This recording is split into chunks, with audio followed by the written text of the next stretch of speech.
नमस्कार दोस्तों, GK Suresh Chaudhary channel में आपका फिर से स्वागत है। दोस्तों हम लोग बात करने वाले हैं जीके क्विज की और अपनी जीके क्विज 22 नंबर की चल रही है। पहला क्वेश्चन है, निम्न में से राजस्थान में ऊसर भूमि किसे कहते हैं? दलदली भूमि को, खारी व लवणीय भूमि को, कुप्प भूमि को, पर्वतीय प्रदेश की भूमि को। तो दोस्तों जो ऊसर भूमि है ये खारी व लवणीय भूमि को कहते हैं। ठीक है दोस्तों, कितने सही हुए कमेंट बॉक्स में जरूर बताना। अगले क्वेश्चन की बात कर लेते हैं। तो अगला क्वेश्चन भी मिट्टी से ही संबंधित क्वेश्चन है। राजस्थान में कृषि के लिए सर्वाधिक उपयुक्त मिट्टी यानी कि बहुत ही बढ़िया जो इसमें कृषि की जाती है, कच्छारी मिट्टी, लाल काली मिट्टी, बलुई मिट्टी और उपरोक्त सभी। हाँ दोस्तों, कच्छारी मिट्टी और लाल काली मिट्टी और बलुई मिट्टी, इन तीनों में ही क्या होता है, सर्वाधिक क्या होती है दोस्तों, अच्छी कृषि होती है। तो आंसर हो जाएगा 4 नंबर। अगले क्वेश्चन की तरफ चलते हैं। तो अगला क्वेश्चन है, ये कृषि बोर्ड से संबंधित क्वेश्चन है। राजस्थान में केंद्रीय भू संरक्षण का बोर्ड कार्यालय स्थित है, यानी कि जो केंद्रीय भू संरक्षण बोर्ड कार्यालय कहाँ पे है? कोटा में, अलवर में, भरतपुर में और बीकानेर में। तो दोस्तों ये कोटा में स्थित है। अगले क्वेश्चन की तरफ चलते हैं। तो दोस्तों जो अगला क्वेश्चन है, राजस्थान राज्य में बालू का स्तूप वाले क्षेत्रों में मिट्टी पाई जाती है। किस प्रकार की मिट्टी पाई जाती है? पीली, भूरी, बलुई, भूरी दोमट, लाल दोमट और भूरी मटियार दोमट। तो दोस्तों इस जो बालू का स्तूप होते हैं, इन बालू का स्तूपों में पीली, भूरी और बलुई मिट्टी पाई जाती है। अगला क्वेश्चन है,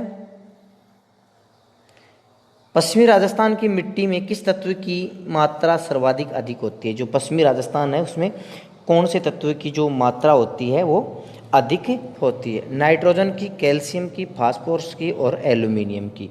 तो दोस्तों जो पश्चिमी क्षेत्र की जो मिट्टी है उसमें कैल्शियम की मात्रा अधिक होती है। अगले क्वेश्चन की तरफ चलते हैं। तो जो अगला क्वेश्चन है, निम्न में से राजस्थान राज्य की सबसे अनुपजाऊ मिट्टी? भूरी मिट्टी, बालू मिट्टी, पर्वतीय मिट्टी और लवणीय मिट्टी। तो दोस्तों सबसे जो अनुपजाऊ मिट्टी होती है वो लवणीय मिट्टी होती है। उसके बाद अगले क्वेश्चन की तरफ चलते हैं। तो अगला क्वेश्चन है वही मिट्टी से संबंधित। राजस्थान में उत्तरी भाग में किस मिट्टी की प्रधानता अधिक है? बलुई मिट्टी की, चिकनी मिट्टी की, भारी दोमट मिट्टी की और हल्की मिट्टी की। तो दोस्तों जो ऊपरी क्षेत्र है उसमें बलुई मिट्टी की प्रधानता अधिक है। अगले क्वेश्चन की बात करें तो अगला क्वेश्चन है, खारी मिट्टी से ही संबंधित क्वेश्चन है। तो इस क्वेश्चन की बात करते हैं, खारी मिट्टी में कौन सी वनस्पति उग सकती है? जो खारी मिट्टी होती है बिल्कुल जिसमें लवणीय होता है, उसमें कौन सी वनस्पति उग सकती है? सेवण घास नहीं उग सकती, सदाबहार पेड़ भी नहीं हो सकते, कटीली झाड़ियाँ भी नहीं उग सकती, लवणीय अवरोधी घास उग सकती है। जो घास होती है जिसमें लवणीय अवरोधी घास होती है वो उग सकती है। ऑप्शन नंबर 4 राइट आंसर होगा। अगले क्वेश्चन की तरफ चलते हैं। तो जो अगला क्वेश्चन है, अरावली के भाग के बारे में पूछा हुआ है। अरावली के किस भाग में रेतीली मिट्टी पाई जाती है? जो रेतीली मिट्टी है अरावली के किस भाग में पाई जाती है? उत्तरी भाग में, पूर्व भाग में, पश्चिमी भाग में और दक्षिणी भाग में। तो दोस्तों जो अरावली है, इस अरावली के भाग में जो मिट्टी पाई जाती है वो पश्चिमी भाग में रेतीली मिट्टी पाई जाती है।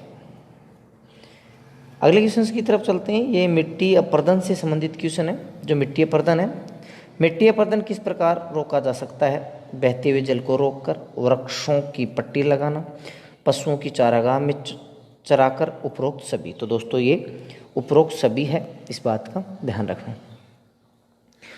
अगला क्वेश्चन है, निम्न में से राजस्थान में लवणीय मिट्टी को किस नाम से जाना जाता है? ऊसर। बिल्कुल दोस्तों, बिल्कुल राइट आंसर है ऊसर। जो लवणीय मिट्टी है उसे ऊसर भी कहते हैं। रेह, बिल्कुल रेह भी कहते हैं, दोनों ही कहते हैं। क्षारीय दोस्तों, क्षारीय भी कहते हैं। इसका मतलब ये उपरोक्त सभी आंसर। अगला क्वेश्चन है, निम्न में से मृदा अपरदन में राजस्थान की सर्वाधिक सहायक नदी है? चंबल, लूनी, सोम और बनास। तो दोस्तों ये होगी चंबल नदी होगी। अगले क्वेश्चन की तरफ चलते हैं। ये भी मिट्टी से संबंधित। राजस्थान में किस मिट्टी का क्षेत्र सर्वाधिक है? लाल, कच्छारी, रेतीली और काली। तो दोस्तों सब जानते हैं कि अपने राजस्थान में सर्वाधिक रेतीली मिट्टी है। रेत है तो रेतीली मिट्टी है। साथ ही साथ दोस्तों अपने चैनल जीके सुरेश चौधरी को भी सब्सक्राइब कर लेना, पास में तो बेल आइकन को प्रेस कर देना। अगले क्वेश्चन की तरफ चलते हैं।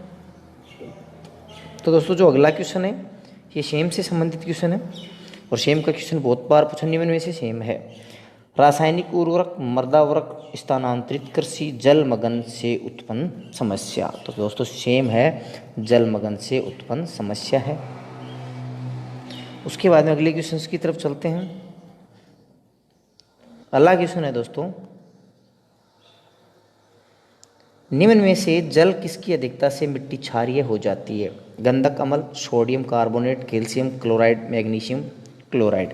तो दोस्तों मिट्टी अधिक क्षारीय हो जाती है किसके कारण? सोडियम कार्बोनेट के कारण। अगले क्वेश्चन की तरफ चलते हैं। तो जो अगला क्वेश्चन है, निम्न